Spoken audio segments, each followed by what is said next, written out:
Today we're going to be looking at the current state of championship belts in the WWE. So we're going to look at belts on the main roster as well as all of the belts on NXT. And we're going to look at the current prestige of the belts based on the champions that are currently holding it, the matches that they've had for that championship, as well as the contenders and any sort of stories in the WWE or outside of the WWE that might be influencing our thoughts on these belts. Now, this is a monthly video series that gives us an opportunity to just sort of stop, slow down, smell the roses, and analyze the world of wrestling around us. It's also the one time of the month where I have people freaking out in the comments that I'm running out of ideas, but I promise you this is going to be a good video. And it's a relevant video because over the last couple of weeks, a lot of championship belts narratives have really been turned upside down. For example, we had a champion that went from being part-time to becoming a full-time champion. We've had an uber mega legend come back and make a championship belt important in the mainstream media. And we even had a championship belt that was starting to really build itself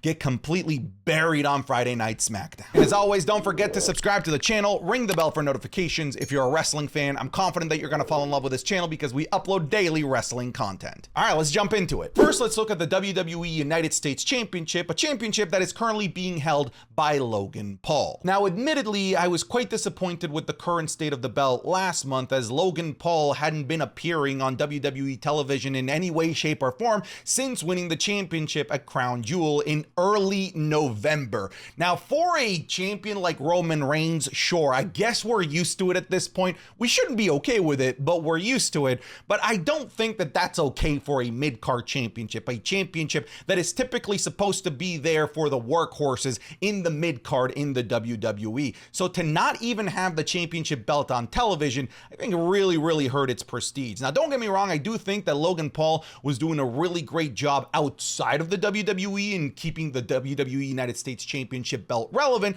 with Instagram posts, appearing in videos with it, giving it to like Patrick Mahomes. I think all of that stuff was great, but at some point or another, push had to come to shove and we needed the belt back on television. Now, I'm happy to say that the belt has been back on Friday Night SmackDown consecutively over the last couple of weeks in the lead up to the Royal Rumble, and it looks like Logan Paul is now more or less a full-time performer on Friday Night SmackDown and is going to be defending this championship, appearing with this championship, having non-title matches on Friday Night SmackDown. And to me, that is going to be huge in terms of helping re-elevate the honestly kind of doldrums of the basement prestige that the United States Championship has had pretty much throughout the entirety of 2023, and it didn't start off hot in 2024, but I do think that things are looking up for the United States Championship belt, and now we just need to sit back and enjoy the ride that Logan Paul is going to take us on during this full-time run. I'm excited for it, but we'll see. Now, when it comes to the challengers for it, I think as of the making of this video, we're not going to have anyone that's going to be a direct, serious contender aside from Kevin Owens for a little while, because I have a feeling that this is going to be the program for Elimination Chamber. I think there's going to be a chamber match for the United States Championship.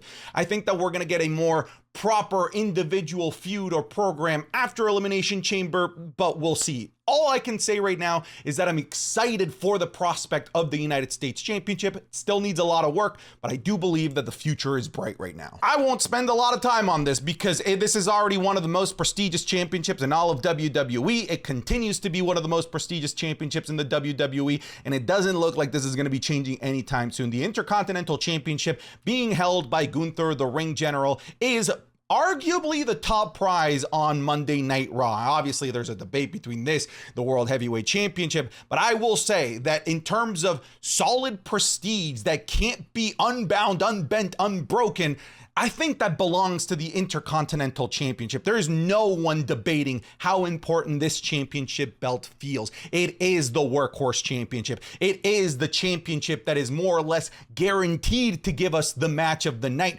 whether it's because of Gunther's amazing in-ring work.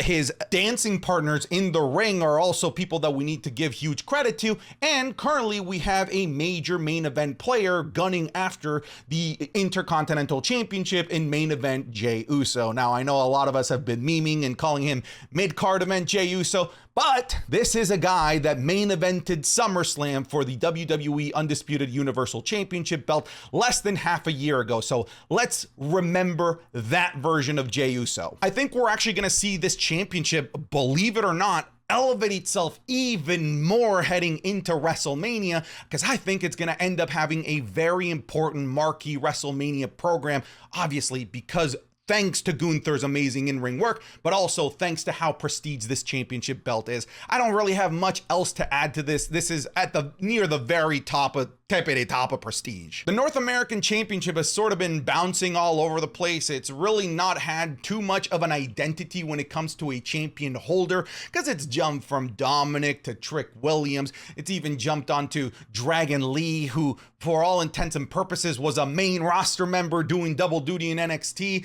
So it's really not had this guy until now. It's got not just a guy, but it's got the guy. Who? It's got Oba freaking Femi. And frankly, I don't know anyone on the planet, main roster included, that like in a real life fight could take out Oba Femi. This guy is a freak of nature. He is horrifying, and he is so incredibly talented and gifted. This is a guy that I think is going to end up holding this North American Championship over an entire year. I think we're going to be hearing his name a lot when it comes to this division as the guy that's going to be running the show. Aside from also just being this crazy, scary physical presence, he also has the crowd in the palm of his hands in both of his promo work and as well as his in-ring work. This guy really, to me, is the entire package, and I think that we are looking at a future WWE champion down the line. I think right now, the North American Championship has finally found that identity that it was desperately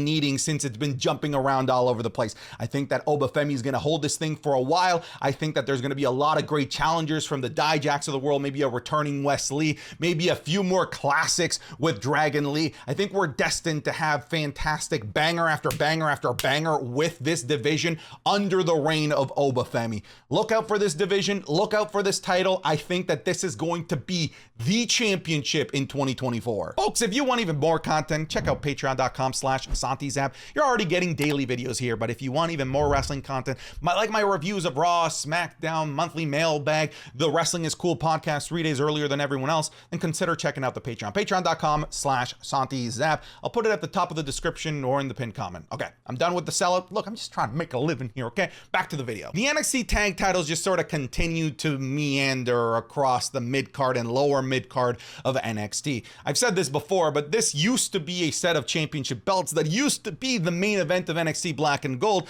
Now, you're lucky if it even appears on an NXT Premium Live event, because they weren't even defended in the most recent Premium Live event being NXT Vengeance Day.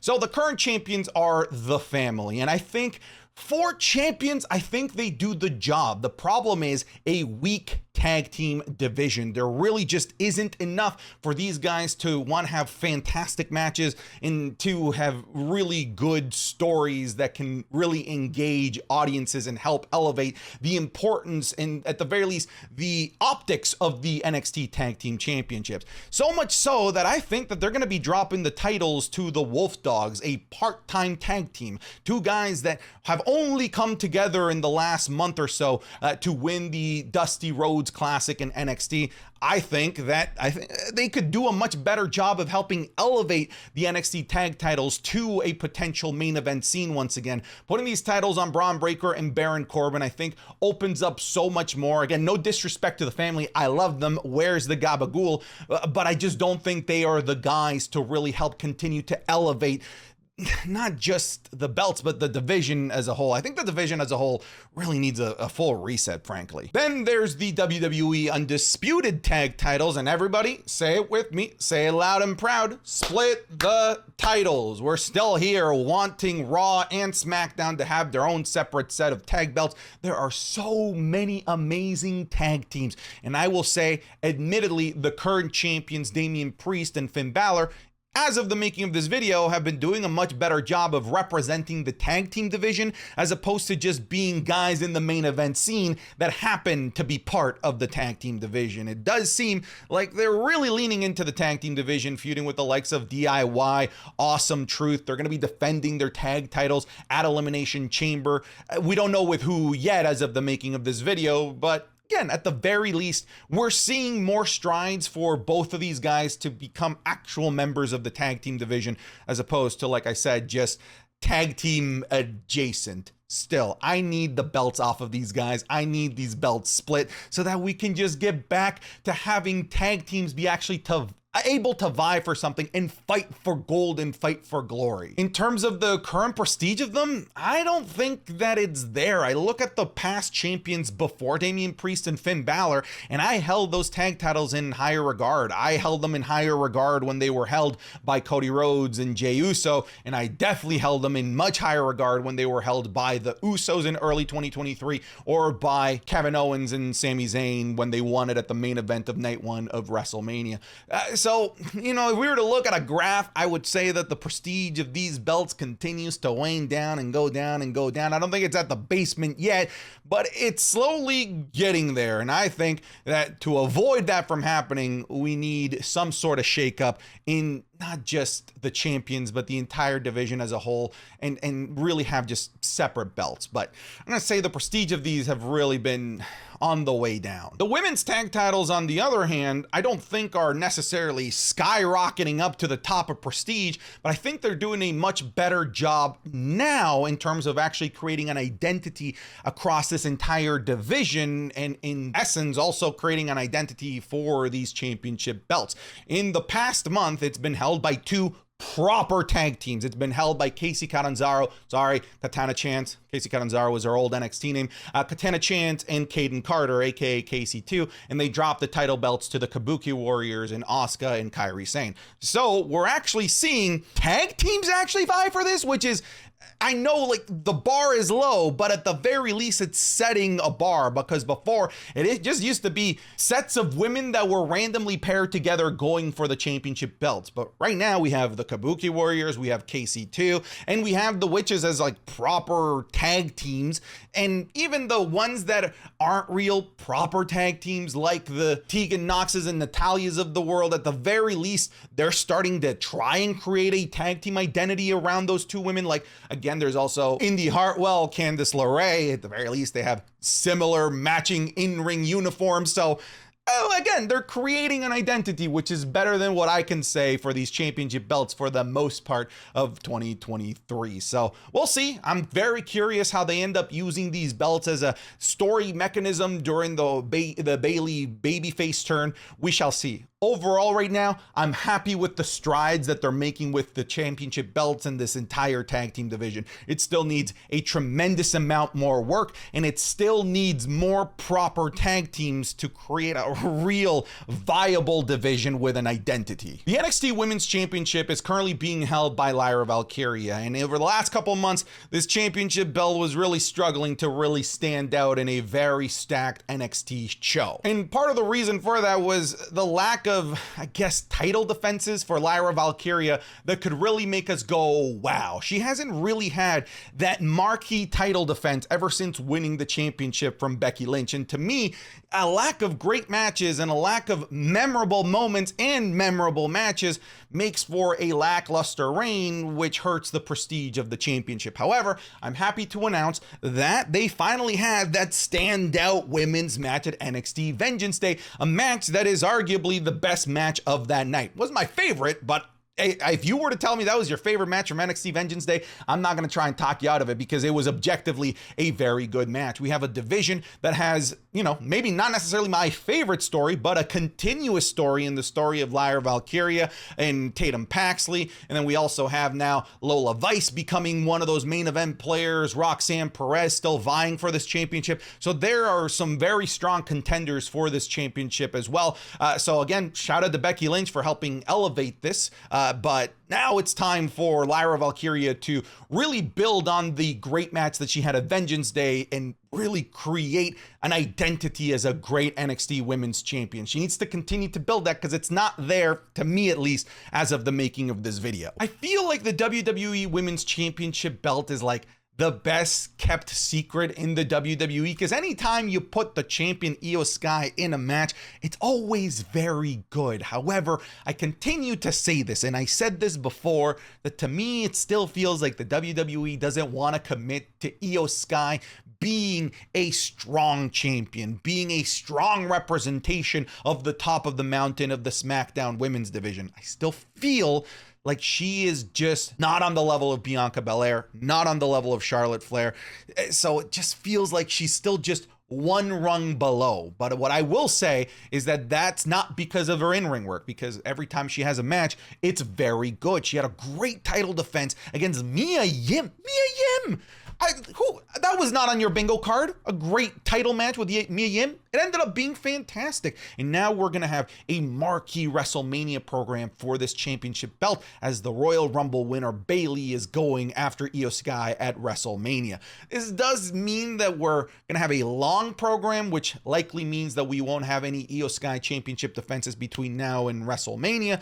So we're going to have to get used to that. However, the fact that a Hall of Famer like Bayley won the Rumble in record-setting fashion, by the way, and is gunning after this particular championship in its own, that helps elevate the prestige of this championship. So it no longer just needs Io Sky to have great booking and great matches to help elevate this, because now it's got a really strong challenger with a great story, a great narrative, and somebody that is very deserving, is loved by the fans, is gunning after this championship. That helps elevate this program. I'm excited to see what they're going to do with the WWE Women's Championship. I don't necessarily think that it needs a facelift or a change, but I just feel like WWE needs to treat this division and this feud with a little bit more tender love and care with its marketing. The fact that Bayley, as the Royal Rumble winner, isn't even one of the poster girls on the WrestleMania poster, that's mind-boggling to me. A little disrespectful, frankly.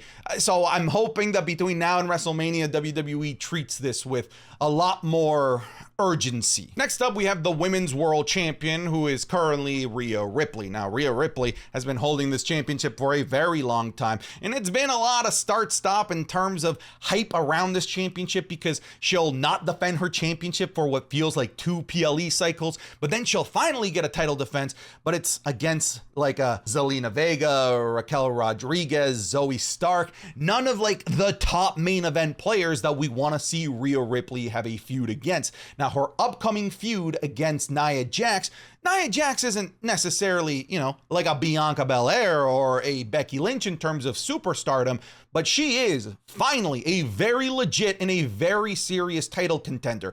On top of that, we have to recognize something about this championship. The fact that it's most likely going to be the main event of a PLE as we go into Perth, Australia Elimination Chamber. That is huge for this reign, huge for this championship in terms of helping elevate its importance and its prestige. And I also think that this is going to do wonders for the championship as we help continue to build a major program for Rhea Ripley going into WrestleMania. So if she can come out of Elimination Chamber still as champion, have a great match with Nia Jax, be the main event of the show, while also being the poster girl of Elimination Chamber, my goodness, I think that they can really create a red hot, awesome program for Rhea Ripley in this championship going into WrestleMania. I think that right now, the future of this belt looks really, really bright. The current NXT champion is Ilya Dragunov, and I'm gonna be honest, I don't really have too much to say. This championship freaking matters, and it matters because of who it's on. The fact that Ilya Dragunov is the champion means that we're always going to get a great match. We just had a potential match of the year candidate between Trick Williams and Ilya Dragunov. We're going to have another program here with Carmelo Hayes, which is probably going to give us another fantastic match. But I think what makes this belt just so special is that if you're going for Ilya Dragunov, yeah, it's going to be a good match, but it's also just going to be a fight. everyone just comes out so battered and bruised and bloody anytime they have a match with Ilya Dragunov, which to me makes this feel like a real sports belt. I feel like out of all of the belts that are in the WWE, the one that feels like a genuine combat sports accolade is the NXT Championship because of Ilya Dragunov's fighting style. I am very curious where they're going to take this belt when it comes to stand and deliver. I doubt it's going to be anything involving Carmelo Hayes or Trick Williams. It's probably going to be a brand new contender overall, but whoever it is, I'm just excited to see what's next for this belt. And that's ultimately what the job of a champion is, to get you excited over whatever the next hurdle, whatever the next challenge is going to be. Oh, God, this one hurts. The World Heavyweight Champion, currently being held by Seth freaking Rollins. And look, when this belt was first minted, we were all thinking, this is the loser's belt. It's a consolation prize. It's just not the championship that means that you're at the top of the mountain. It's just something else for people to do when Roman Reigns isn't here. But Seth Rollins was doing such a great job of building the prestige and importance of this championship and really giving it the identity of the blue collar belt, the workhorse belt. As he said, this isn't the Hollywood belt like what he called Roman Reigns' WWE. Is it still Undisputed Universal? They're calling it the WWE Championship these days. I digress. But he did a great job of helping elevate the World Heavyweight Championship to the point where, oh my God, it could have been the main event of night one, maybe even night two of WrestleMania in this upcoming program that they were going to have with CM Punk.